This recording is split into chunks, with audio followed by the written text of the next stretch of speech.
Hello, and welcome to Ridertown Radio. This episode features very grotesque imagery and very detailed descriptions of grotesque items, explicit language, and that's as per usual. So let's get on with this with our special guest from Radio Sentai Cast Ranger, the trauma inducer, Mr. Cell Saga.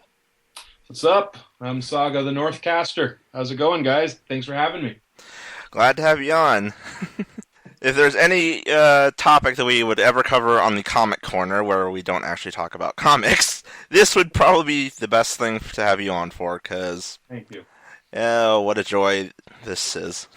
I gotta be honest, when you asked me, I was surprised, because do I talk about this a lot on the show enough for you to go, hey, let's get him on it? Well, no, the reason why I thought you'd be a good fit for this is just, you always have such interesting anecdotes for, like, movies that I've never heard of, and just overall, your general insights when you're throwing out stuff on Cast Ranger, it's just very interesting. So it's like, I bet you he would have some very interesting things to say about this stuff, so...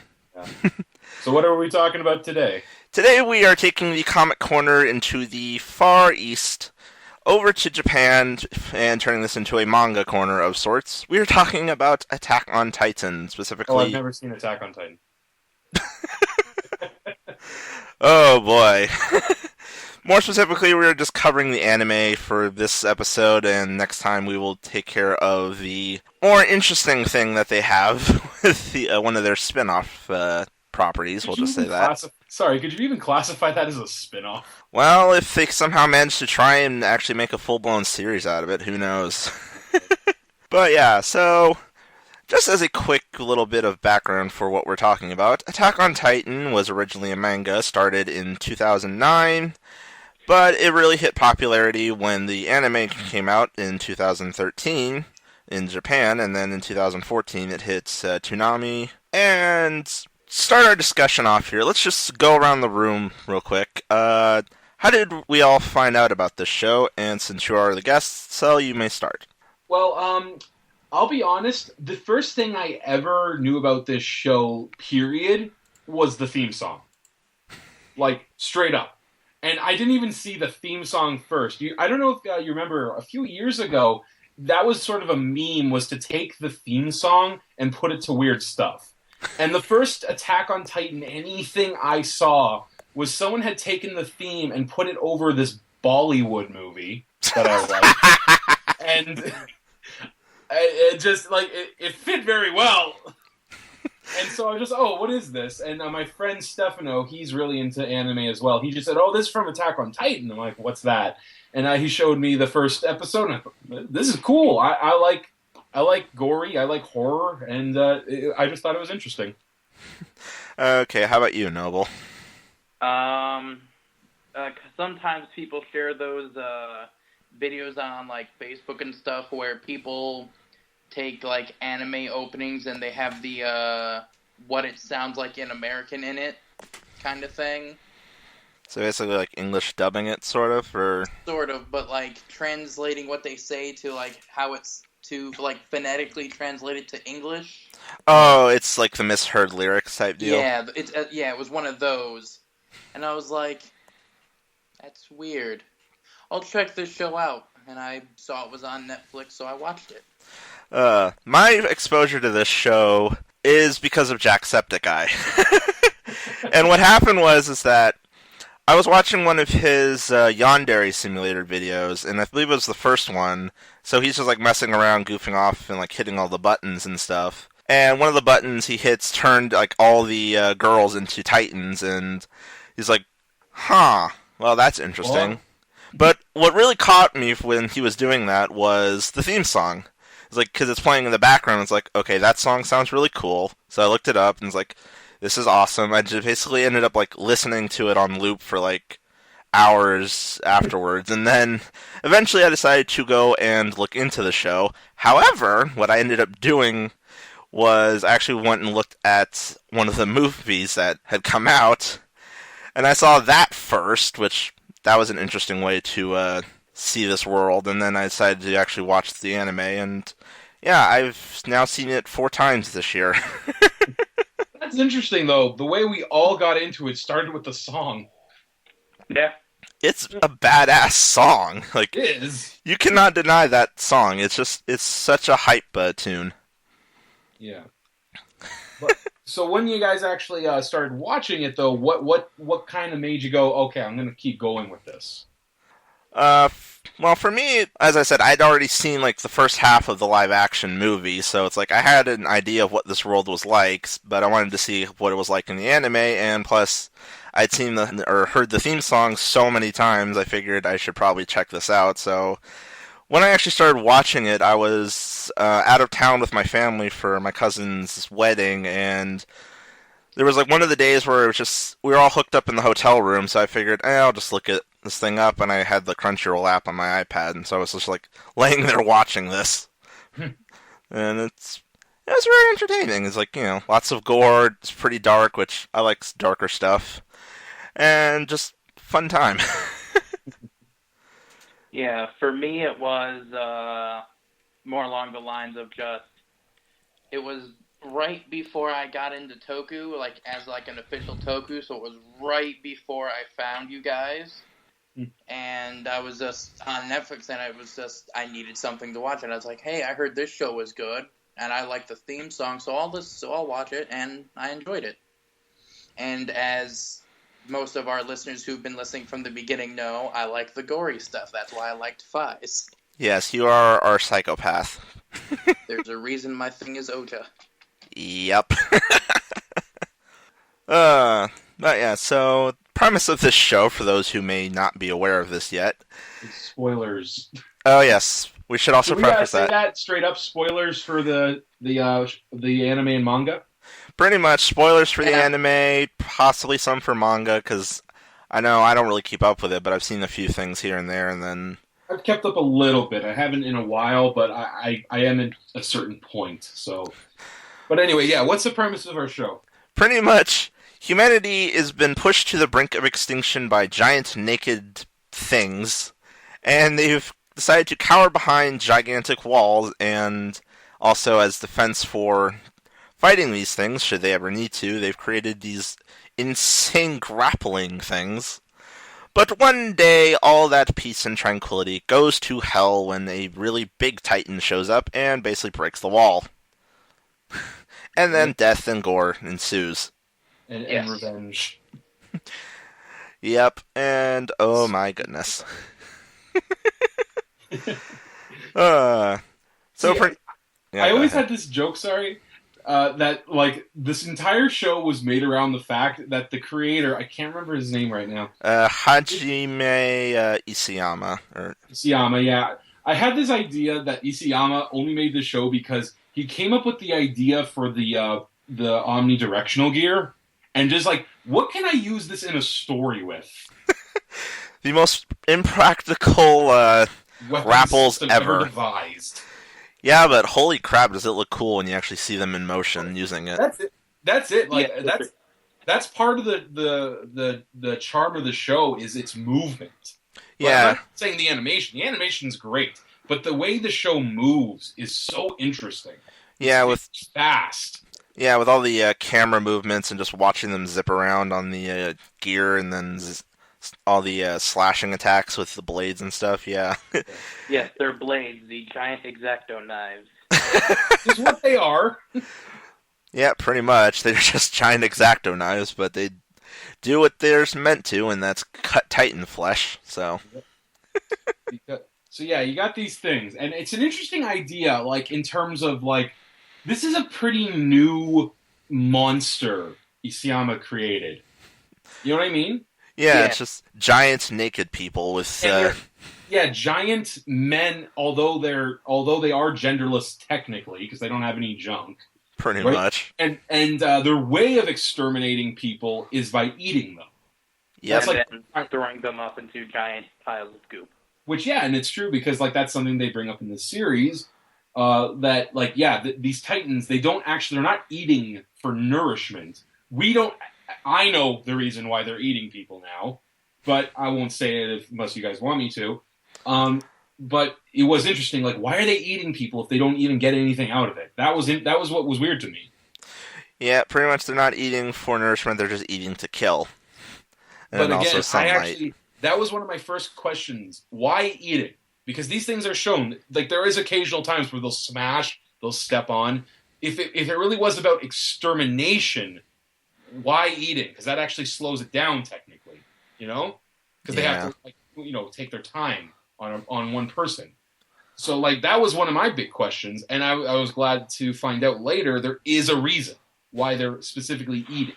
Yeah, I think I know what you're referring to because I have like done a little bit of research and seen a few spoilers here and there. So Maybe I'll get into it later once we talk more about what this is and all. But another thing I like about the show is, like, yes, let's talk about the gore for a minute. Like, it's not. It's funny because it's actually not technically that gory. no, it's mostly just like you see a lot of blood splatters and then the Yeah, occasional because disemboweled body part. Yeah, it's like, it's not like, again, they're not like, when they eat people, they're either biting them in half or swallowing them whole.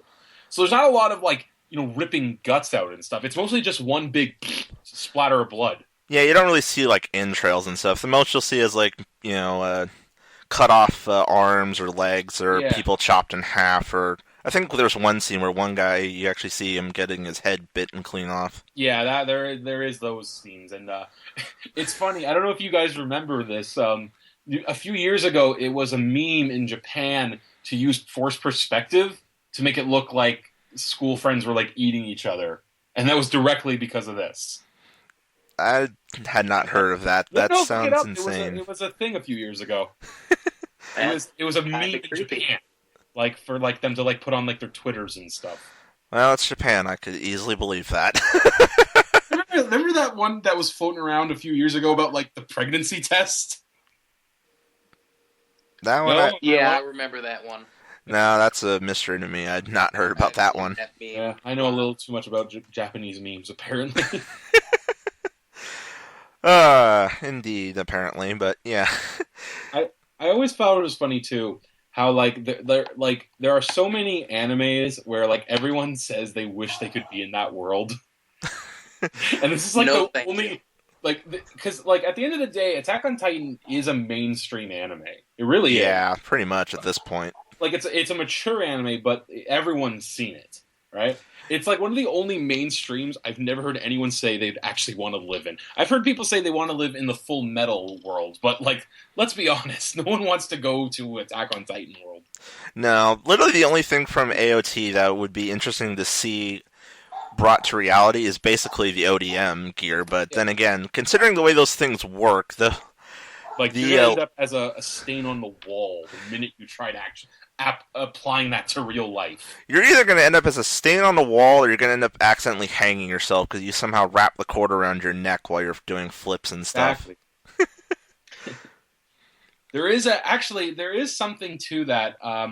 Something I feel like originally the creator wanted to go more in this direction, but for one reason or another he didn't have to, because it's a well-known thing that he did not expect it to get this big. He had said before, I was planning on ending it really quick. Like, they were all just going to die. I wanted to actually take that realistic turn of, like, no, this isn't something you can win. It would be as if ants were trying to take over humanity. It just can't happen, you know?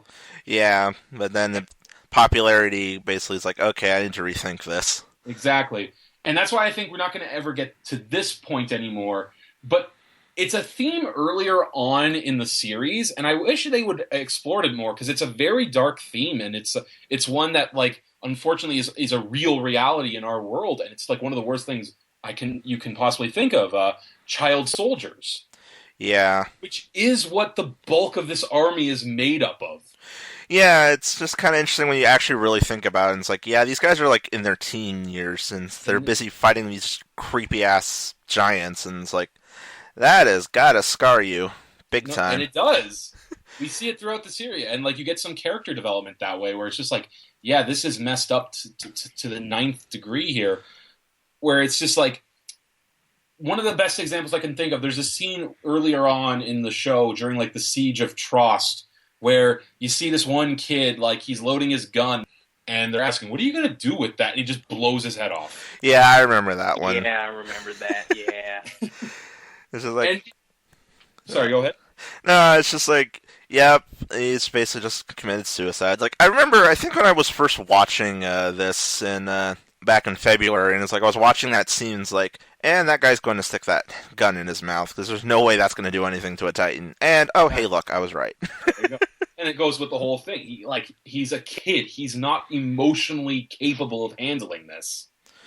Like, the Yeah, only reason we have characters that can is because, like, you got, like, Eren, who is, like, just so single-minded, and you got Mikasa, who's just a force of fucking nature.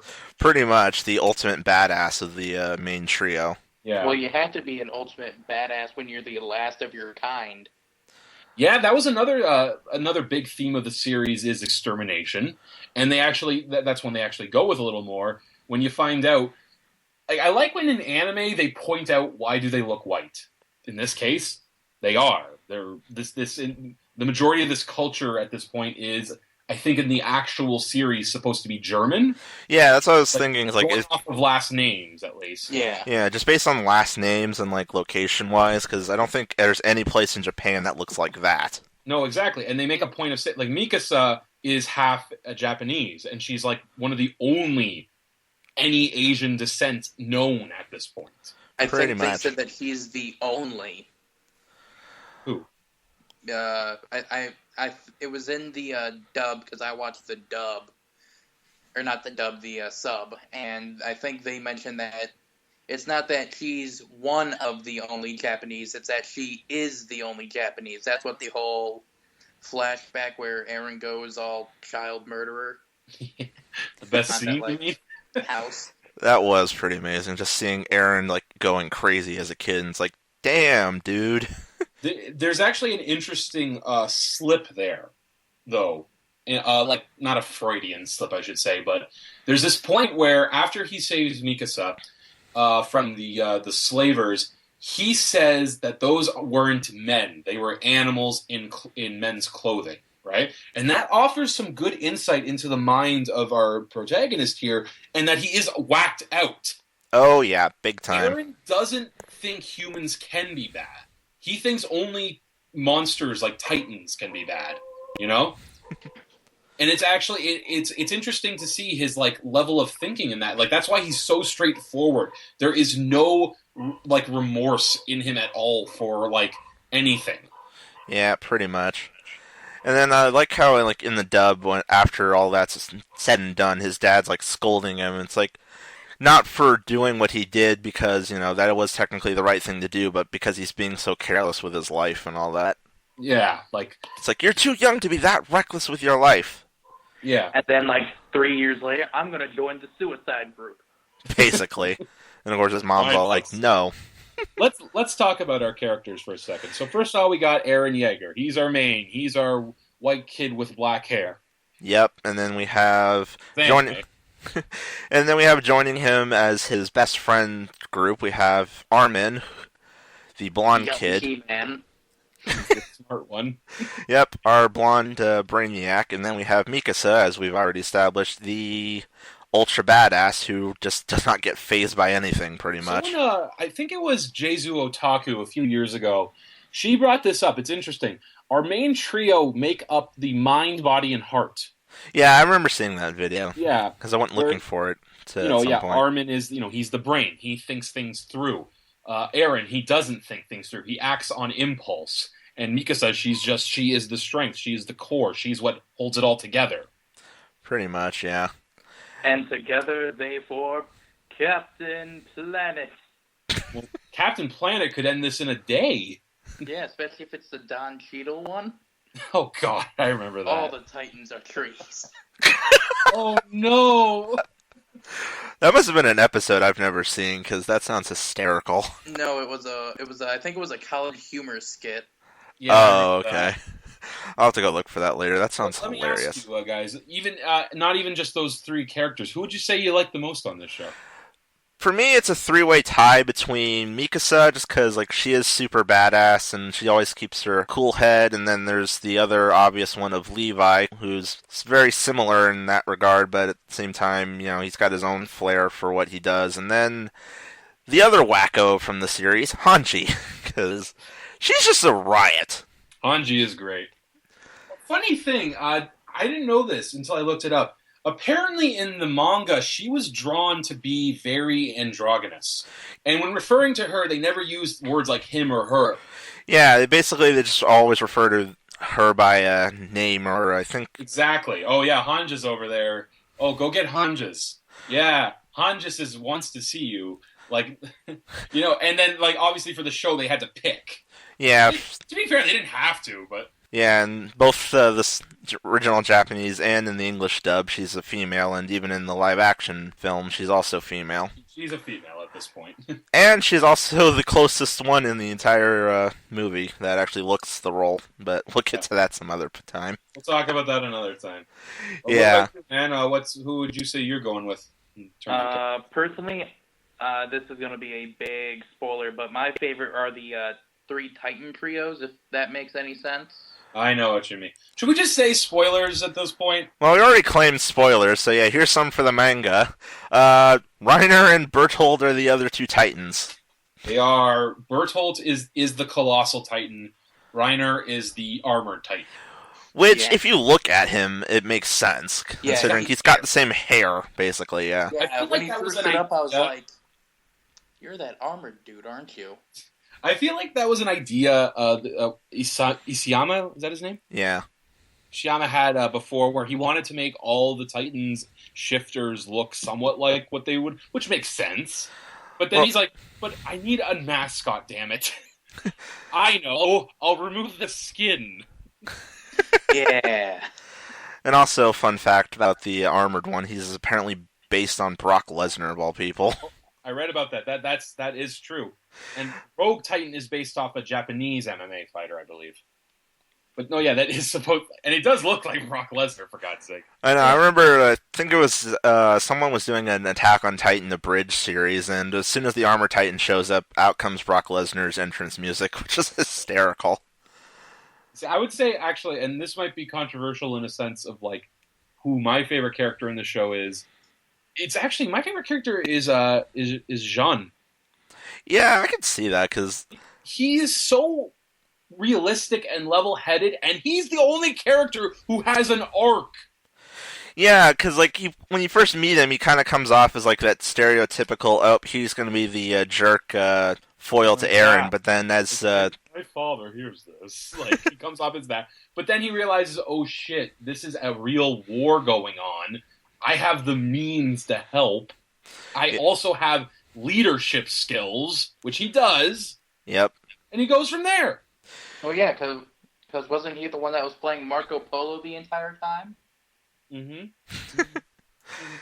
Yeah. That was the thing, like... Very Eren subtle reference. Ha ha ha ha ha. See, Eren, he works good as a drives the plot forward type of character because the stuff is happening around him. Oh, yeah. And because of what he is, the shifter Titan, the rogue Titan, the plot can move with him on that. But he doesn't change. He doesn't, become different. He just is always Titans. I hate Titans. I have to kill all the Titans. Armin is just like, okay, man, I'm with you, but I don't think we should, jump in, without thinking. And Mikasa's just like, can we bang Eren, please? I know, it's so goofy, just the way they portray Mikasa. Because, on the one hand, and I'm going off of the dub for this, because that's the one I've seen the most. I haven't really watched the original in a while, but... the way they portray her is just it comes off as both her being overprotective, trying to hang on to the one family member she has left, but at the same time also it's she's so in love with the guy, but he's just oblivious. I'm okay with her loving him because he did save her life, and maybe something grew from that. But that's actually one of the things I like about Eren, where he as of now at least, he really only sees her as a sister. Pretty much. You know? And I'm okay with it. It adds an interesting thing to it. Like, there's that whole thing where like it's like I love this bit in the anime where like they're trying to like lure Annie out, right? Yeah. Like Annie Lionheart. And like she's just like, you like her, don't you? What? No, you like her, don't you? Then that's why you don't want her to like actually be a bad person, isn't it? And he's just like frozen, like no. Totally don't like her. She smells. It's more serious than that, obviously. It actually does kind of remind me of this hilarious joke from the other spin-off show that AOT has, the Junior High program, where God. they kind of have like a little goofy scene with like Aaron and Mikasa and Annie, and then you just see Armin off to the side and just be like, "Oh boy, I smell a love triangle." Whoops. Actually, something about Annie I like, just like I'm not really into the stoic characters who are stoic just to be stoic, but I'm talking more on a design level. I think this is where Ishima's okay. Is that his name?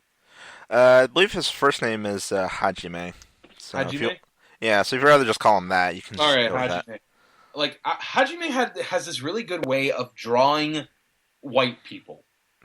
And when I say, like, here's the thing: in anime, when they draw a white person, they're still drawn all the same with like the angles and like the small noses and everything, right? But he has a way of showing like white people look different. You know what I mean? Yeah, Like, they're all like, diversified. He's got a big nose. You know, he's got a bit of a hook going on there. You Yeah. know, you got like Armin with the coconut hair, like and all that. The old bowl cut.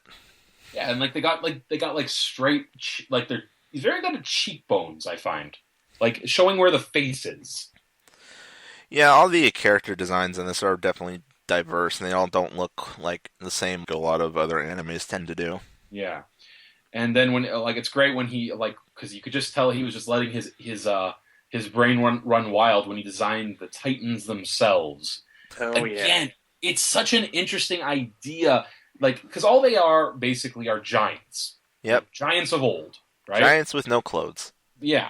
And it's- very small brain space. Yeah, and the exaggerated features of some of them are what I find interesting. Like, some of them have really big eyes. Some of them have, like, very long arms. Or there's that one that like, you see, he likes drawing it every now and then whenever you see, like, a mass Titan shot. This one really tiny one with a very small head, but a very large nose. Oh yeah, I think I know the one you're talking about. Yeah, It kind of looks like a weird triangular head or whatever. yeah, it looks like one of those Easter Island heads. I always look at that one. It's like, I feel bad for you. How did you end up with that face? You got the shit end of the stick on that one. And then you have like other ones, like the Smiling Titan that ate Aaron's mom. There's the Kawaii Titan that they had to deal with to get to the supply room. And Yeah, the fucking Kawaii Titan. Why is that a thing? I don't know, but it's just, why would you try to make a Titan look cute? That's just creepy. I think that was the point, to be honest. Probably. Like, I want to creep you out here. Although it was kind of funny in the Junior High show, they actually used that Titan for an episode plot point. Apparently, in that universe, Annie and that Titan are friends. Oh, God. And Annie can actually speak Titan in that show. I mean, it makes sense when you think about it. You know which Yeah. Titan is actually, I think, would be the freakiest, like, just rando Titan? The crawling one. Remember that one? Oh. Oh yeah, the crawler Titans are always so creepy, just because like the way they The- move. The Light one that jumped and existence. got that guy and landed on like the bell tower or whatever. Oh, yeah, the jumping one. Yeah. Oh. That crawling Titan was the bane of my existence in the fan game. Have you guys ever seen this thing? Are you referring to the browser the new fan one or game? the old one? The Feng Li Attack on Titan game. Oh yeah, I know that one. I have that one Yeah. on my computer, so I For know. those of you who don't know, if you're into Attack on Titan at all, check this out. It's an amazing online game, 100% free, where you can make your own Attack on Titan character or play as one you already know, and it's just go fight Titans. Pretty I've much. been with this game since its beta stages, back when the Titans looked like boxes, right? And Yeah. but it moves so well. The controls are so tight. I wish this could have been like a real game. Yeah, it's funny how the fan game actually has like with the way the hooks work in that game, because like you can control them individually and stuff. Yeah. But then I've like seen footage from like the one that just came out, the Wings of Freedom, where it's like Spider-Man controls, where you just like you punch the button and they'll go wherever they can to lock onto something. Yeah, see, I'll actually say, because I've actually played the new game, I actually think it's good too. The word here is satisfaction. When you slice a Titan's arm off, you feel it. When you cut that thing's ankle, making it go down, you feel it. And when you slice that fucker's neck open, you feel it. Yeah, I've been watching Jacksepticeye. He's been LPing it, and I've been watching. It's like I want this game so bad, but like I don't have a computer to run it or any of the consoles that it's on. So dear. it's like, Arr. And I say try it, because again, it's a bit of a repetitive game, but then again, you're fighting Titans. What else would you think, you know? I would just play it just to have the feel of like being able to zip around on the ODM gear. Oh yeah, like see, like that's the thing. Like yes, you can't control each hook individually, but once you get, I find once you realize where your fingers are, as I like to say, you know the game just works to me. Yeah, I've messed around with the Fang Li one. It's pretty fun. Just Yeah, the Fang Li one. Yeah, I to be honest, I feel like Attack on Titan would be a great like VR, kind of like the HTC Vive style game. oh yeah, that would just be trippy trying to like zip around in first person like that. Yeah, because your hands would move the blades, and then you could use the triggers to shoot the grappling hooks. Pretty much. Which, I gotta say, back on the design of the ODM gears, that whole mechanism with the blades and whatnot is pretty interesting. Because, like, you have the controls for the grapples right there, and then you also have the blade locking as well. Yeah, you have to. Everything's controlled in both your hands, which to me, like, I mean, and now granted, you have this. There just has to be suspension of disbelief here. Yeah. I don't see how you could possibly aim that thing. Yeah, I know. The thing is, the hooks come out of your waist, right? Yeah. So, like, I mean, again, part of the whole point is you have to be amazingly athletic to use this stuff, which to me says, no, Armin can use it. Like, come on, guys. Well, so, like, to me, it's just like, how are you getting these angles? You know? Like, because they only shoot out in one direction. We don't see it. They're all just doing really awkward JoJo poses to get there.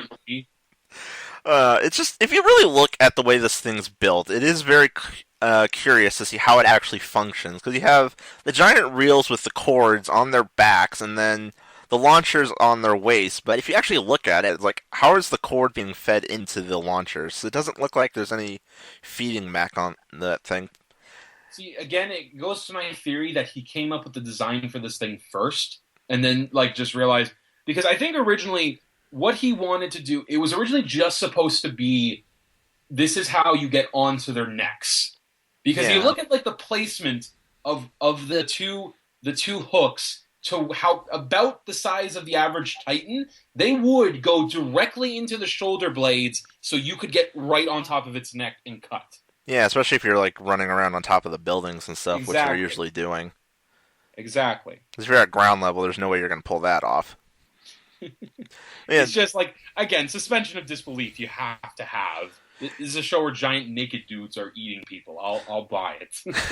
Yeah, and the other like curious thing for like how these things work that I always wondered about was like when you're actually zipping forward, like are the launchers like actually like pivoting so that the cables aren't like snapping on you or whatever?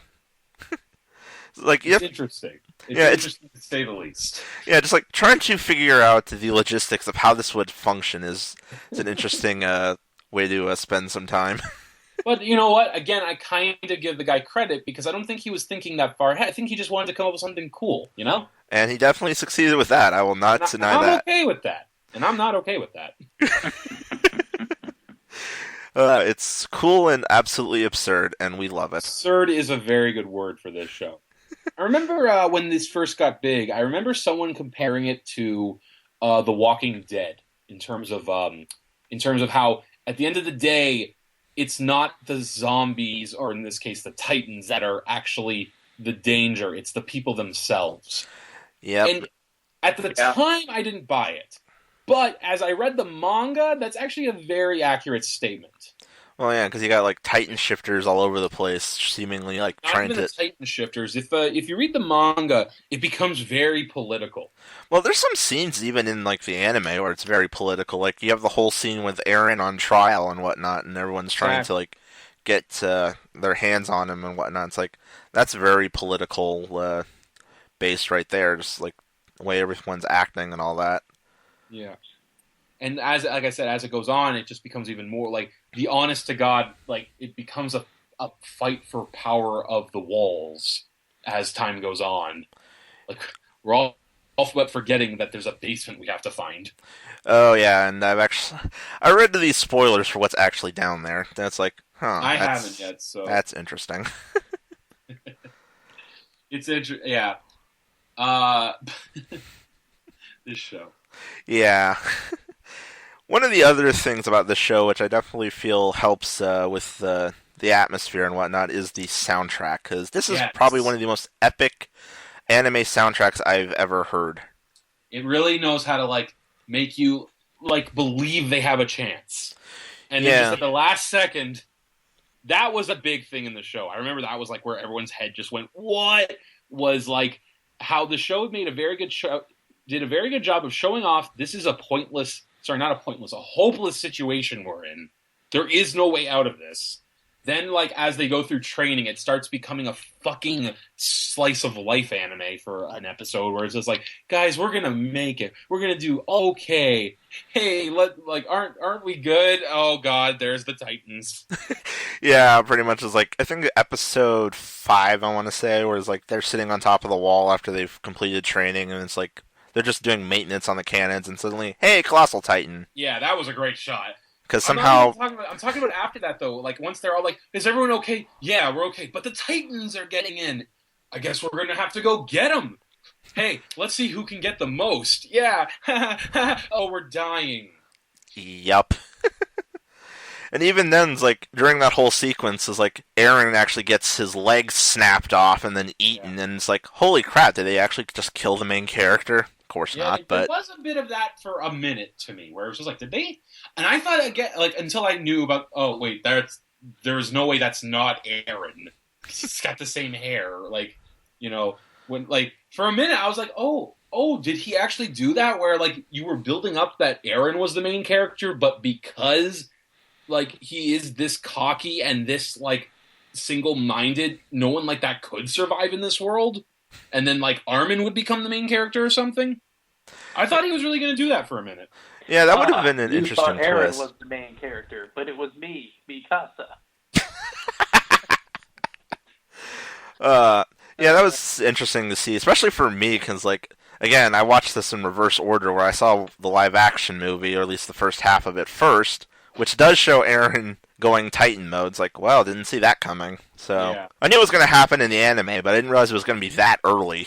Yeah, it's like episode, I think, like 6 or 7 when he shows up in Titan mode. Yeah, and then like the entire time Mikasa's just giving the "I want you" eyes to it, and it's like that's kind of creepy. Dude, you're like a sister to me. Yeah. I think the abridged series did it best in terms of a joke, where Eren, I want to have sex with you really bad right now. God, don't make it gay, Mikasa. Yeah, I remember that. I like how even in the dub they kind of make fun of that, where it's like, I think it's like right after Mikasa makes Eren punch himself in the face during the operation, they're trying to get the rock to the gate, and like the one dude or the commanding officer that she's with is all like, go save the man you love, and it's like, it's not like that. And then later on, when they're rescuing Eren from Annie, Levi makes the same comment. It's like, I get that you love him, but try not to act crazy. Great. Yeah. I think where the show and like the series in general kind of shines, though, is like when they bring it in the realism. Realism. You can't see it, but huge air quotes here. But I mean, in terms of like actual war realism, where it's just like, I mean, again, these are kids at the end of the day, right? They're not children, but they are kids. And this is a war story, basically. Yeah. Like that whole thing where like, oh, we're going to be fine because we believe in ourselves. No. No, pretty much you guys are all going to die. Because, you know, I was okay at learning how to kill Titans. No. Or my personal favorite, just like, hey, let's make everyone want to slit their wrists, was when Annie, the female Titan, again, spoilers, when she was like chasing after Aaron and Levi's squad, and the squad was saying stuff like, Aaron, you can't change yet. Like, we're not there yet. But if we don't, we're going to die. Don't you trust us? Okay, I trust you. Dead. Yeah. Of course, I do like how in the first time that happens, where you have Levi with him, he's just like pretty much just saying like, do whatever your conscience dictates is right, because even I don't know how this is all going to play out in the end. And then you have that grisly scene later on where Levi's trying to catch up with Annie, and like he sees the remnants of his squad all dead, and it's just like, that has got to be haunting. Yes. Oh, thank you like for that bringing me very, pizza. Someone just brought me pizza. Yay, food. A kind wizard just gave me pizza. Or the scene where Annie, as the female Titan, chases him down but leaves Armin alive. Oh yeah, because like Just like, that's creepy. Yeah. You know he's not a threat. That's why you're not killing him. That's creepy. yeah, I always thought that was an interesting thing, just like when she did that, because like it didn't really dawn on me that that was who she was at the time, because Really? I know, like it's obvious, but at the same time, like I'm not really thinking about it too hard. It's like, I'm just like watching it and going with the show. Yeah, I know. It's like the hair and it's a female. The eyes, yeah. Yeah. This show The also eyes does is what very did well, it to me. I find. It has very good defining character moments. Yeah. The one example I like using is for Levi. First time you see Levi, he's shown he's the best. He is like the best fighter in this entire damn army.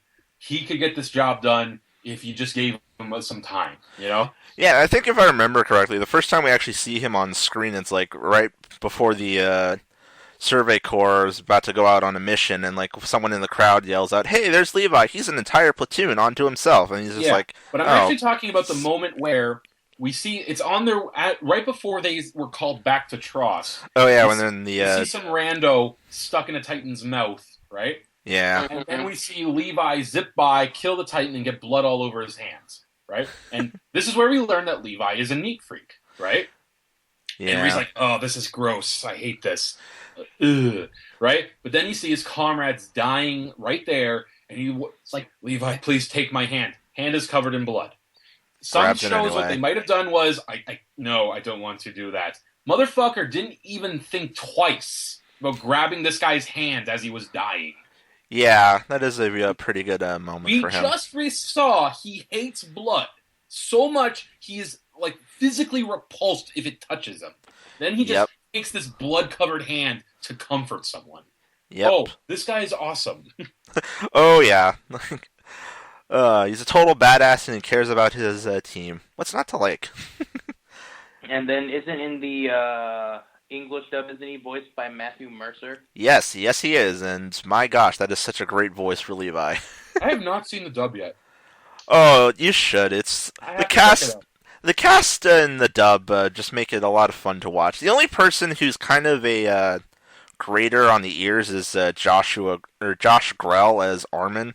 Because when he Yeah. gets into the high pitched moments where like he's screaming and stuff, his voice is kind of annoying. But And again, who isn't when they go high pitched, right? true. But for the most part, when he's just like talking normally as Armin, he's all right. But like there are moments where his voice does not fit.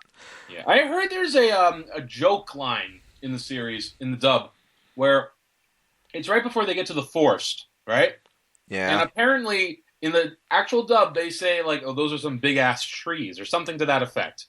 Yeah, I believe they did say that. It does sound. Yeah. And apparently though that was just a joke in one of the subs. Like just that's not what he's actually saying. Those are big ass trees. Yeah, I do believe that's one of the lines. The dub has a few silly lines in it, but for the most part, it's Does it pretty keep good. the farting line? Yeah, it does. That was just Keith- weird to see in the show. Like Keith in the what's going on dub. here? Sorry, Sasha just had a huge fart. And the fact that it's Mikasa saying it. Yeah, it's just like Sasha passed gas and like Sasha freaks out, and then like Keith's all like, I should have known. Get a hold on yourself, woman," or something like that. Keith in the dub is just hysterical. Like, there's the one line that he has in, like, when Aaron's doing his final testing to see if he can handle the gear, and then they find out that's just because one of his belts is broken or whatever. In the original Japanese, or at least in the subs that Crunchyroll has, he says the line that basically it's like, "Oh, this thing's broken. I didn't expect these to break. I should get these on the repair checklist." In the dub, he basically says, "This clasp on your belt's broken. I need to take this down to the supply room and crack a few skulls." And it's just like, oh, he's such a joy. Yeah, Keith is the greatest thing, and it's funny because Keith is so great. He has surpassed everything. He's the best thing in the manga. He's the best thing in the dub. He's the best thing in the fucking abridged series. Well, aren't you just a majestic fucking eagle? Yeah, I know that line. Harmonize with me, maggot! Whoa! Yeah, I've seen some of the abridged stuff. He's hilarious. One of my other favorite lines of his from the dub is when Armin's, when he's like in front of Armin, intimidating him, and he's like, "What's your name?" "Armin Arlert." "Wow, what's possessed your parents to give you such a dumb name?" I love it, too. There's that part. I don't know if it was Armin or Connie. He just picks him up by his head. That was Connie, because Connie got the salute wrong. Oh, yeah. It's like, "Did they teach you that your heart's on the right side of your body? A salute's the first thing they teach you." Or something like that. So you can give your life for the king. Oh, yeah, he's a riot. Yeah. Speaking of the king and stuff, again, that's an interesting thing in the show, is the politics. Like you got the center wall. That's where all the rich people live. Yep. You got the middle wall, which is where like all the merchants live, and you got like the outer wall, which is like where all the farmers live and junk. Right? Yep. And again, it's an interesting idea that like all it took was one hole in the wall, or sorry, two technically. Yeah, to get one ring just gone. Pretty much. It's like bust into Shiganshina and then bust through the gate there to get into Wall Maria, and Titans everywhere. Mm-hmm. And of course, because the garrison unit was so lax for so long, they pretty much didn't know how to react when the Titans finally got in. To be fair, no one was expecting an armored Titan. That's true. No one's expecting a colossal Titan either. Exactly. Which, that Titan body in particular is very interesting to think about how Bertholdt's controlling that thing, because he can make it appear out of nowhere like any other Titan shifter, but then he can make it just vanish. Mm-hmm. It's like, how on earth are you doing that? Like, what high level of skill do you need to be able to do that? Well, keep in mind, it is like said that these guys are like really good at this. They've been practicing for years. See, I think there's even an actual reason where that Titan, the bigger the Titan is, the more heat it gives off, right? Yeah. So I think that a Titan that size is giving off so much heat already, it's ready to collapse in on itself the moment he let goes of concentration. You know? Something I liked too was like how immobile the Colossal Titan is. All it could do was lift its foot. It couldn't walk. It couldn't like smash the wall down with its fist. In fact, I think it was holding onto the wall to not fall down. Yeah, I think when you first see it, like obviously it puts the hand on the wall, and that's when everyone starts freaking out, and then you see his face and whatnot. And then I believe the second time around, he did use his arm to like bust all the cannons on top of the wall. Did, yeah. Which actually makes sense too, more practice, right? But yeah, you don't really see him like walking around or anything, which I'd imagine trying to move something like that would just be a lot of strain. Well, small spoiler, I'm not going to get into it too much, but in the manga, we do see another Titan that's bigger than the Colossal Titan. Oh, it's yeah. so big, it can't stand up. It drags itself across the land, and like its entire face is burnt off because of that. Oh yeah, I know the one you're talking about. I think I remember seeing a spoiler for that one or something, but yeah. It's like, there's a one bigger than the Colossal. Holy shit. Yeah. And it's funny too, like, again, going to the Titans' like physiology and everything, like, why are they so fast? Well, because they're lighter than air half the time. Yeah, there's one episode where Hanji's talking to Eren explaining her insanity, and it's like at one time she kicked the Titan head out of spite, and like it flew across the ground or whatever, and it's like you'd think it would be heavy, but nope. They're very light. That's why they can move so fast. Yeah. And that's what makes them terrifying too. Like you want things big to be slow. That way at least you have an edge. Yeah, which most of them do. Most of them do technically move pretty slow, except for the occasional abnormal or aberrant, whichever. Yeah, they just then it's usually a burst of speed, but like they can move their hands quick. That's where they get you. Yep, pretty much. If you're trying to swing around its neck, it can like quickly lash out and grab you. And then unless your buddy ready to go or your hands free, you're fucked. Pretty much, yeah. I mean, heck, that's why that one Titan just happened to catch Eren as he's zipping by. It's like jump up real fast, up and just chomp, and his leg's gone. I love how they're drawn too, like with like the exaggerated features and the fact that they all have like 50 teeth. So many teeth. Like it's just they're all incisors for some reason. Yeah, I know. There's no canines or anything else in there. It's just. Well, I mean, when you're that big, you don't really need canines. That's true, and most of the time they just seem to swallow their prey anyway. They don't chew them. Just like and bite them and swallow. Isn't the Rogue Titan like the only one with canines? Yeah, because he had to look cool. Yeah, that's true. He does have canines, now that I think about it. Yeah, because he had to look cool. That's why. Yeah, you know what? That's why he's also the only Titan with fucking elf ears. I was just thinking that, yeah, he's also the only one with pointed ears. I mean, I get the hair. I get the teeth. And how, even if you look at the Rogue Titan's teeth, he's got this weird thing where, like, his jaw is, like, wider? I don't know how to say it. Like, you have to look at him to see what I say. But yeah. Why does he have elf ears? That is a very odd choice. It's like, why on earth do you have elf ears? See, like, even the other Titans make sense in some way. Like, you got the armor Titan. Okay, I'll buy that that's, like, that crystal they make that keeps him armored. But he still looks like he's just muscle, right? Right. He still looks like just like a skinless human, right? Same with the female Titan. Pretty much, yeah. Also, is the only one that actually looks female. Yep, pretty much. I love how like everyone's favorite character, Dot Pixis. Oh yeah, Pixis is hilarious. I wouldn't mind being eaten by a Titan if it was a sexy lady Titan. He literally says that in the dub too. Yeah. That's one of the more hilarious lines. It's like, nope, none of you. Being eaten by a Titan wouldn't be so bad if it was a sexy female Titan. And then Armin's voiceover is like, he also has a reputation for being exceedingly eccentric. Dot Pixis, he can do whatever he wants to be. That pretty much. Never gets shit done. Yeah, pretty much. He also has an amazing yelling voice, considering he can address an entire battalion of troops from atop a 50-foot high wall, or 50-meter high wall. Try that sometime in real life, people. See where that gets you. Nowhere, pretty much. We're gonna do the thing we're saying. What? We're gonna do the fall, and then we're gonna... And then the moment wind comes by... Pretty much. You gotta think of how high up they are. You'd think the wind would be a factor of some variety. Yeah. I mean, whatever.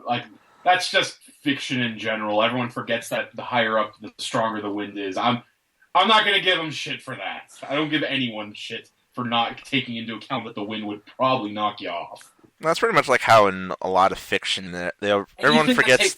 Because high places are cool in fiction. It makes for good visuals. So yeah. I'm not going to give them shit for that. Yeah, it's pretty much also like how in fiction a lot of people don't take into account like convection effect when you're around lava. Yeah, like, dude, you can't get that close to lava without dying. Pretty much. Without if you're not touching it. Yeah, pretty much can't get that close without bursting into flames. Right. Or Joseph. or in Titan, like, where it's just like, I don't care how athletic you are, your ankles are gone if you're making these jumps. Oh yeah, with the ODM gears and whatnot. Oh, yeah. You have no cartilage left. You're not going to walk in a couple months. Yeah. Unless you're wearing fucking moon shoes, which even then. Yeah, pretty much. I think the only way you're going to ever survive landing with those things is like if you're wearing the whatever they are from a portal that Shell has that stops her from breaking her feet when she lands. Yeah. That's something they can never put into an Attack on Titan game. Falling damage. Well, of course not, because they have grapples. They can just grab onto things, even though in some scenes that makes no sense on how long these lines are. That is something that doesn't make a lot of sense. Like, where are these, like, I get that when you're in the city, you have certain spots, but here's the thing no one ever brings up, unless it's plot relevant. And I'm talking anything where there's anyone who can, like, climb on walls or anything like this. Like, even Spider-Man, right? Where just because you have something that can support your weight doesn't mean the thing you hooked onto can. Yeah. Yep. Again, I'm not going to give him shit for this. That's just a thing. Like, Batman never, like, his grappling stuff never doesn't work unless it's plot relevant. You Pretty know? much. Right. Like Spider-Man never accidentally shatters a window from swinging. Although Spider-Man actually has an excuse, actually, now that I remember. Like, off topic here, but just if you didn't know, Spider-Man's Spidey sense is what's actually aiming when he's web slinging. Did you know that? No. I hadn't He's heard that not- before. No, No. no, yeah. He's not consciously saying, okay, there. The spider sense is doing it, and that's why he doesn't actually hit anything that can't support his weight. The spider sense aims for stuff that can. That's interesting. I'd never heard that or thought of that. You know, for me, I was just thinking like scenes in the forest where like they're having these conversations while they're zipping around, and like they're just running on like one shot of the line because you don't ever see them firing. Yeah. Yeah, every time I Okay. see those scenes, I want one of them to hit a tree. You're on. No, not even the fact that how long are these lines. At that point, again, like, here's the thing. You try talking while you're moving that fast, that's all you're going to hear.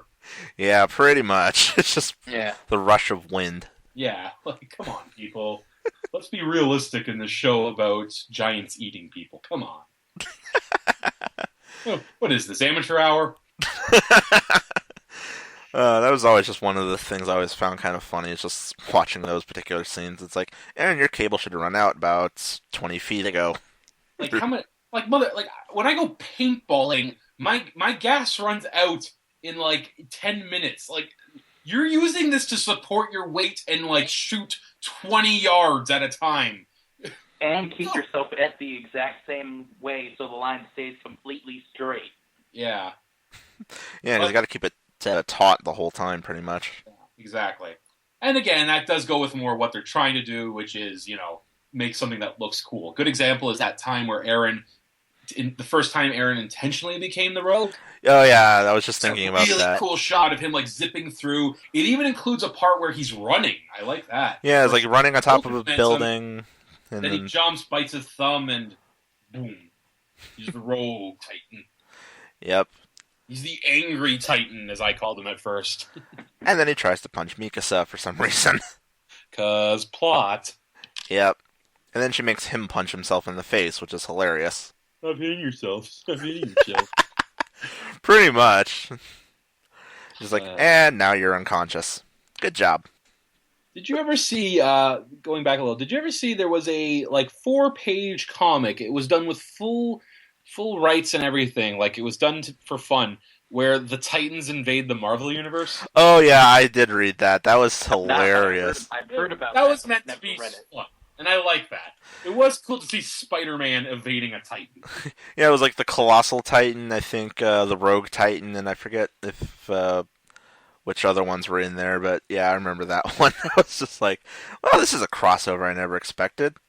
Kind of cool, though. Yeah. That would be cool to see, actually, a full-on, the Avengers take on the Titans. Just be like, how would they handle a creature like that that can regenerate that? It'd be great to see. It'd be great to hear Jonas or, Jarvis, or, what's his new one's name in the movies? Vision. What? It's like Friday or something like that. Something like that. Oh, yeah, talking about the eyes. Aim for the back of the neck. Although how they would know that, I have no idea. No, see, all you need is X-23, Wolverine, Deadpool, Spider-Man, Iron Man, and War Machine, and they all just ride on their backs and fly around. And get Hulk in there too. He'll be fun. Oh my gosh. No, Hulk would be great because like once he knows, okay, just pull their heads off. That would be great. But it'd be great. I want to see Hulk just to see him get caught. Because he's going to get caught so many times. Just to see him, like, blow up their hands as he flexes. Or for them to, like, bite on him and just shatter their teeth. That would be hilarious. Or eaten and then just, like, pull a very alien, just, like, bust out of their chest. Or, yeah, like, if they actually managed to swallow him, like, he would just, like, roar. I'd imagine he would probably get stuck in their throat. I don't know. Oh, that'd be even more brutal. Like, explode the throat, like, just by bursting out of it. Oh. Or no, it'd just go out the back of the neck and just kill the thing. Without even realizing that that's what he did to kill it. Just, like, pop out the back of their neck. What else would make a good crossover into the Attack on Titan world? And I love how we're not even thinking, character interactions. Who'd be interested? No. How are we going to get these characters to kill Titan? That's the important stuff. An idea I've always kind of had, like, I don't know how well it would actually work, but the idea of, like, instead, like, you put the Titans into a modern style world, so it's like buildings and whatnot the way that we know them now, and the people fighting them are, like, in armored suits. Kind of, and like the gear, they still have the gear and stuff, but it's like it's part of their armor. So wait, like the movie? Kinda, but slightly cooler looking. I'll talk more about this when we actually talk about the movie. But yeah, that'd be an interesting idea. Yeah, I always thought it'd be like kind of interesting. It's like, especially if like it was sort of Toku-ish. It was like they like hit a button on like a wrist device or something, and like the armor forms on them at a moment's notice or something. I mean, obviously, it'd be a lot more efficient to be using, like, jetpacks or whatever over grappling hooks, but... Wonder how the Jedi would handle this one. Oh, gosh. How would Jedi handle Titans? They use the Force to use go at the neck swiftly. You just get a couple Force users that are strong enough to just hold them in place. Like, all right, guys, get in there. Go for the neck, or, like, somehow Force blast hard enough to blow the head off. Troopers, like, with, like, 3D gear. That's gotta you mean the Forest Moon of Endor? Bam, bam, bam, bam. Just running into everything. That would be kind of amazing. I'm just picturing like the Emperor overreacting. There's Titans on that planet. Destroy the planet! Just light the whole planet on fire or something. I did it. I saved the world. But yeah, that's... What if, maybe, then just maybe, Donald Trump saw Attack on Titan and he's convinced that Titans are in Mexico. That's why he voted. There we go. I did it. I made the Trump build a wall joke. Oh gosh, that would be hysterical if that was his reasoning, considering he's pretty much insane. Yeah. You know what would be a plausible crossover, like in like modern sense?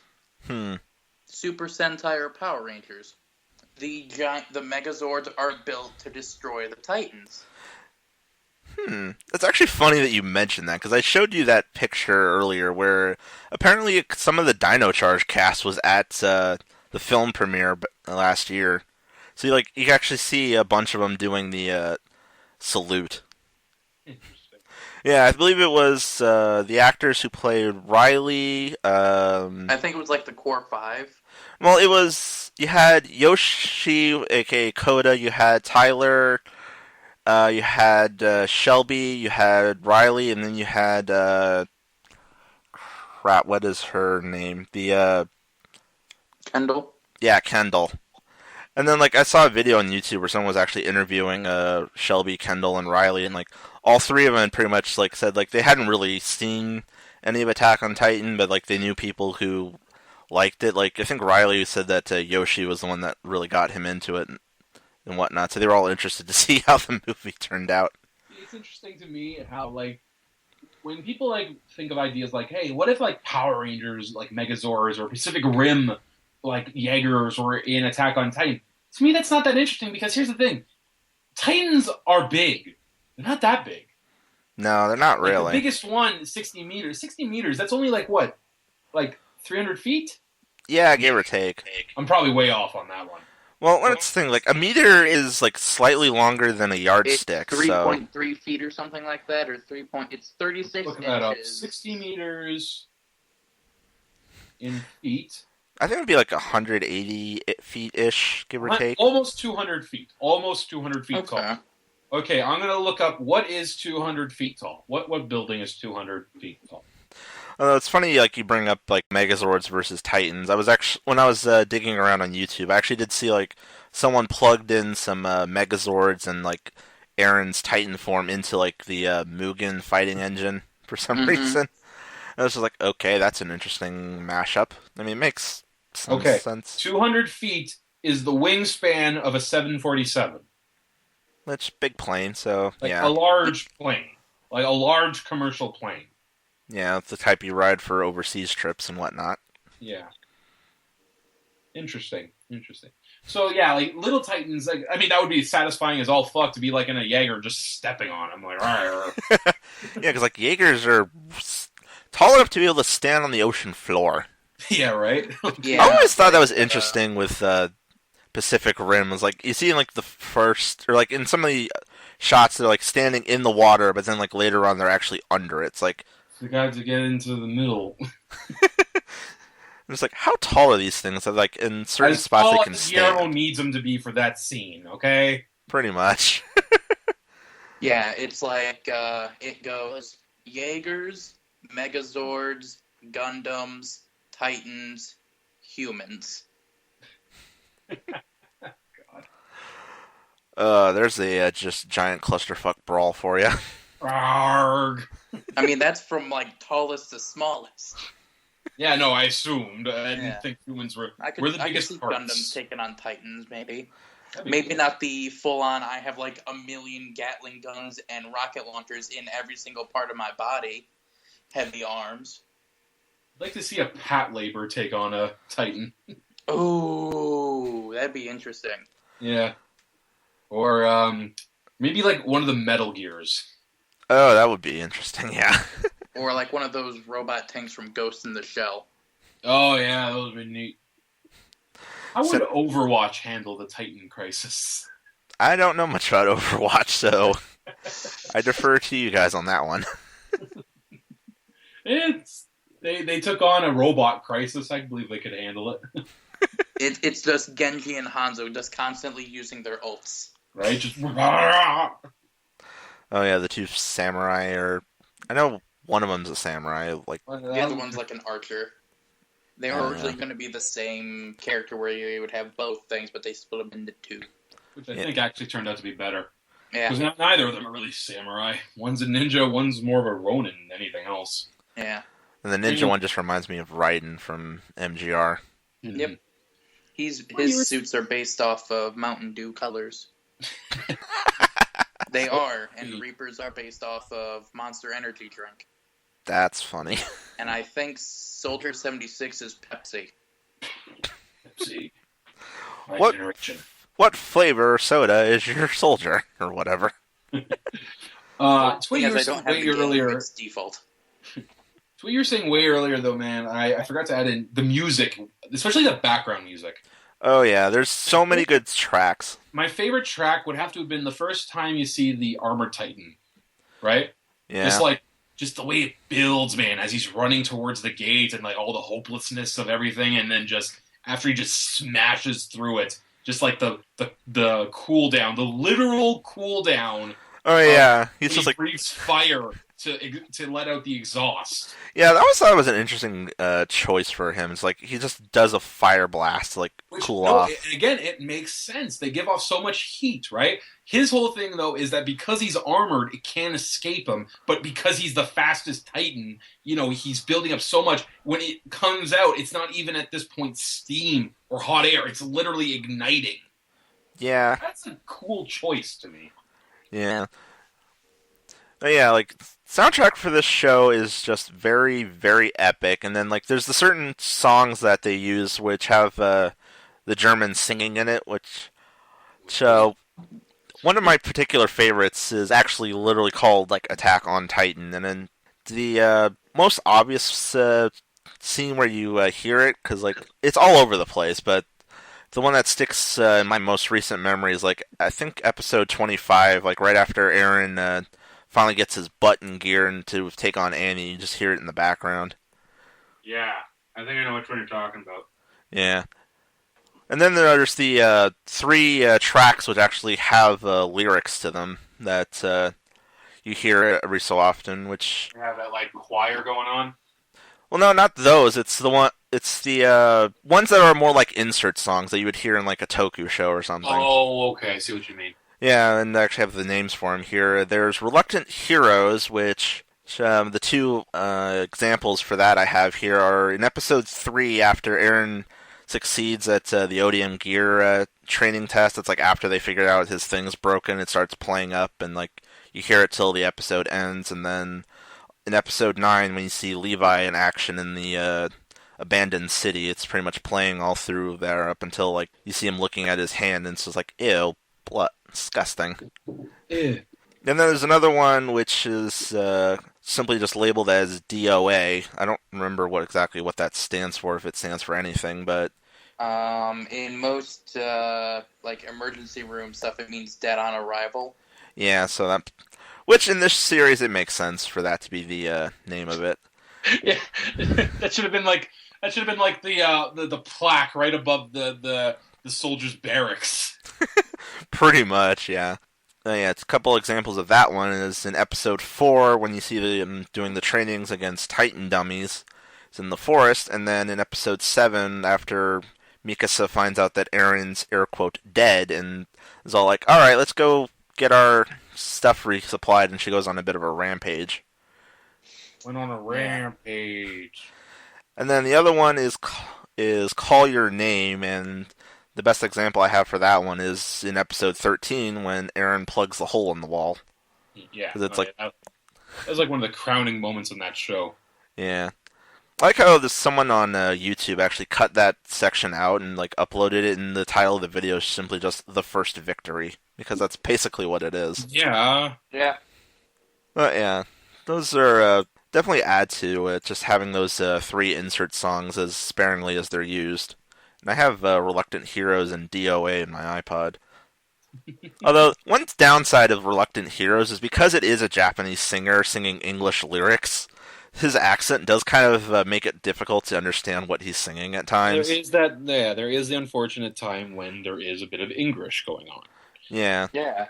And, that's just the way it is, unfortunately. Yeah, I'm not trying to slight it or anything, it's just, that's the way it is, but Nate Wants to Battle on YouTube actually did a full English, or full cover of the song, and since the lyrics are already in English, it's not like he had to translate anything, so if you actually wanted to hear it and understand it, you can go look that up. He does a lot of anime, more or less dubs of their intros. Yeah, I have his... He did Crazy Noisy Bizarre Town, which is for JoJo Part 4's first OP. I have... Noisy Bizarre Time? Town. Oh, that makes it so much better. Well, it's for JoJo's Bizarre Adventure. And so... Yeah, and it's for Part 4 of all things. That's a show I may have to look into at some point, considering so many voice actors. Considering how many voice actors I recognize in the dubs, yeah. Oh, trust me, this is the best time too, because literally I want to say like October 18th, because they'll probably start as soon as One Punch Man ends. They're going to start showing the JoJo dubs. Yay! Yeah, I think like Johnny Young Bosch as Jonathan Joestar. Yeah, like Bosch is in part of it, and I think Bryce Papenbrook, aka Aaron, is in one of them, and then I think Matt Mercer's plays Matt one of the Joes. Jotaro Kujo from Part 3. Yeah, I saw a clip of him doing that. It's like, okay, I may have to watch this now, just because those 3 are in it. With his stand Star Platinum. And just all the stuff I've heard of that show, it sounds like a ball of insanity. If you like music references, you're going to love JoJo's Bizarre Adventure. That's 90% of the show. Music reference. The show! Yeah. Yep. I mean, hell, everything in Part 4 is a fucking music reference. The main villain, like, all of his weapons are named, or all of his things are named after Queen songs. Oh, goody. It's great. I'll be disappointed if there isn't one that's named after We Will Rock You or something. One of the bad guys is called, like, AC/DC. Yeah, AC/DC, Cars, Wham, Wonderful. Killer Queen. What was Dio's actually named after a band too, or an artist. Ronnie James Dio. One of Yeah, the guys from Sabbath. yeah, REO Speedwagon. All the music. So how about that Attack on Titan? Welcome to Rider Town, where we derail Yeah. ourselves so Yeah, hard. right. And it's all my fault. Most of the time, yes. Admittedly. I'm the true villain of the Tokugers. I derail everything. But yeah, music definitely an integral part for this show. Just all the orchestral work that they put into it. I like I said before, like it's the choirs I love. Oh yeah, any of the tracks yeah. with the choirs, it definitely helps so much. Especially with the opening. Oh yeah, that's true. With the openings, which... Okay, I'm gonna throw a fun one at you guys. Which opening do you like more? Garen no Yumiya, or I cannot pronounce the English or the Japanese names, so I'm just gonna call it Wings of Freedom, because I believe that's what it translates to. I go with the first one just because the second one was a little too grandiose. And I know that's weird considering what I just said, but like the first one felt like it belonged in that world. Like the fierce determination, but the visceral nature of it all. The second one kind of like I get the point. It was trying to make it sound like we've got a chance, like da da da da da da da. Yeah, but to me that's just like, but we're still not there yet. Yeah, it's interesting. I was watching on YouTube. There's a guy that does a show called What's in an OP, where he like Yep. takes apart anime openings and whatnot. And he actually said that the way that the OP for the second theme is arranged, it's actually a lot more interesting than the first song. No, I know that's what I mean though. I do think the second one's probably a better song, but just in terms of what do I like more, I go with the first one. Yeah, same here. I love the first one. Yeah, I like the first one because that was the one that made me find the show because of the misheard lyrics thing. Exactly. Yeah. 'Cause, like, I was watching a video and it's like, having the sex with the bees and the eagles. I know that one. I think I've seen that one. Bees and the eagle, da, da, da, da, da, da, da. I think I've seen that one. I remember that now that you I was just mention it. like, okay. That's I gotta wonderful. watch this. Oh, that is a hilarious way to put the lyrics. Having the Yeah. sex, bees and the eagles. I mean, it's a lot better than the misheard lyrics for Death Note. Oh, I can Which is imagine just a that. guy screaming free porn. Wow. Yeah. Oh yeah, I think I've seen some videos where they did a bunch of that. It's just hilarious. It's wonderful. All the insanity you can have with other languages. It's fun. I remember there was one song from this group called Attack All Around, which they did the theme song for Den-O, and somebody did a misheard lyrics on one of their other songs, and like now whenever I hear it, I can't unhear the misheard lyrics.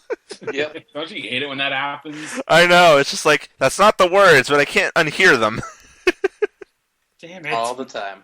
All the time. Indeedy. Let's see.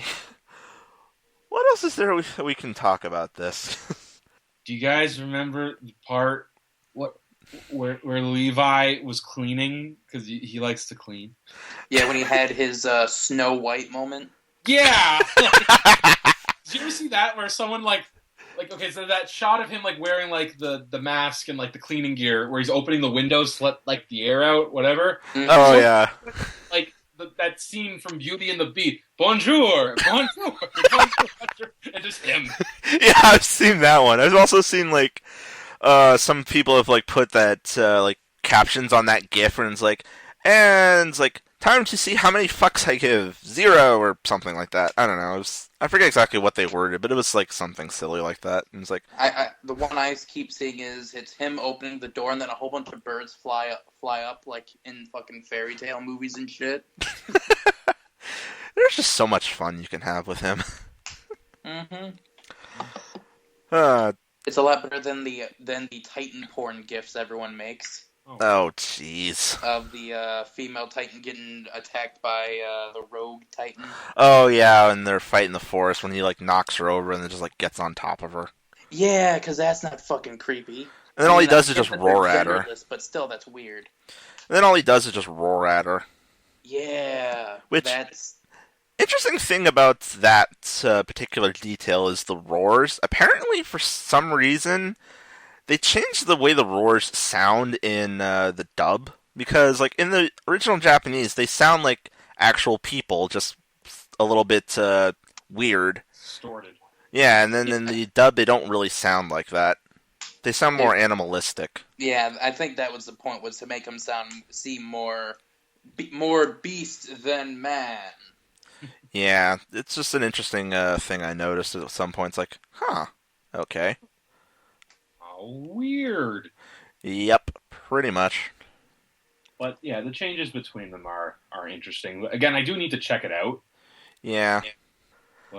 But yeah, guys, that's I think we're reaching a bit of an end here on this. Pretty much. The only other thing I can really think of is just like mentioning like other stuff that's come off of this show, because like we've brought it up a few times where it's like there's a spin-off show that was based off of spin-off manga, which is Attack on Titan Junior High, which is basically what if it's really silly, but I've seen it and I was laughing at the whole time at that show. What if Attack on Titan took place at junior high or whatever? Basically, yeah, it's basically what if they took place in a junior high school and the Titans weren't really interested in eating people, they just mostly stole their lunches.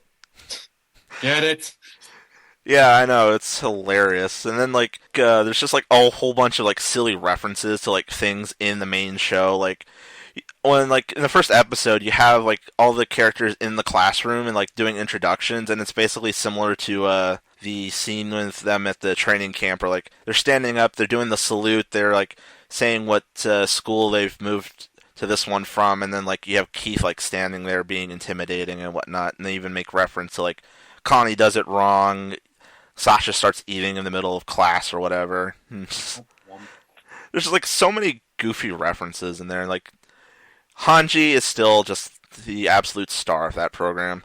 There's like one episode where like they have a whole bunch of competitions. Like it's between like I think the freshmen and like their seniors, and the thing was like Levi and Hanji's team wins, and Hanji in celebration just like pulls out this gigantic confetti ball out of nowhere, like pops the thing open, dumps like a ton of confetti on the field, and like so their juniors are busy like cleaning it up, and like where are Levi and Hanji? She's like Levi's chasing Hanji around, and it's like she's all like, I regret nothing!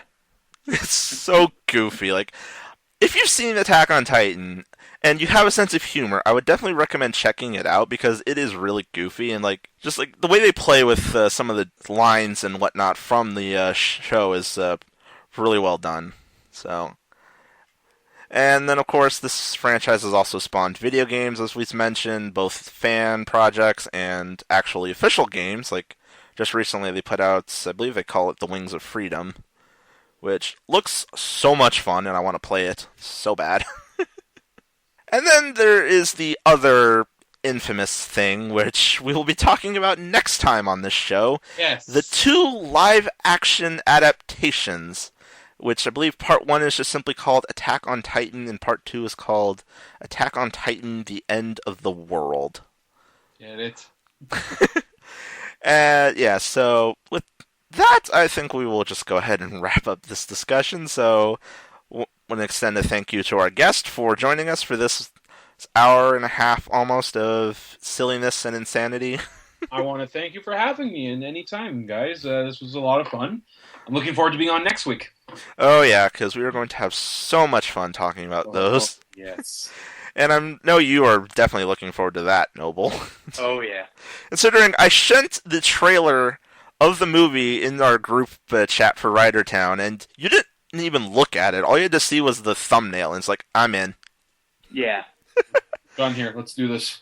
Well, because, for reference, the thumbnail of the trailer is literally like one of the female-esque titans staring down at, I think it's Mikasa, and just like this creepy-ass face. Yeah.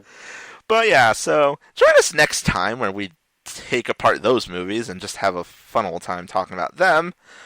And if you're a fan of Tokusatsu, Kamen Rider O's is in one. Oh yeah, there's a couple of They're all Toku the actors. actor. Yep, there's a couple of Toku actors too, so what's Of their course fate? there is. You'll find out. Anyway, so yes, thank you guys for joining us on this special episode of the Comic Corner. And yeah, tune in next week where we take apart those movies. Until then, thank you for listening, and good night, or whatever time it is when you actually hear this. Goodbye. Peace out.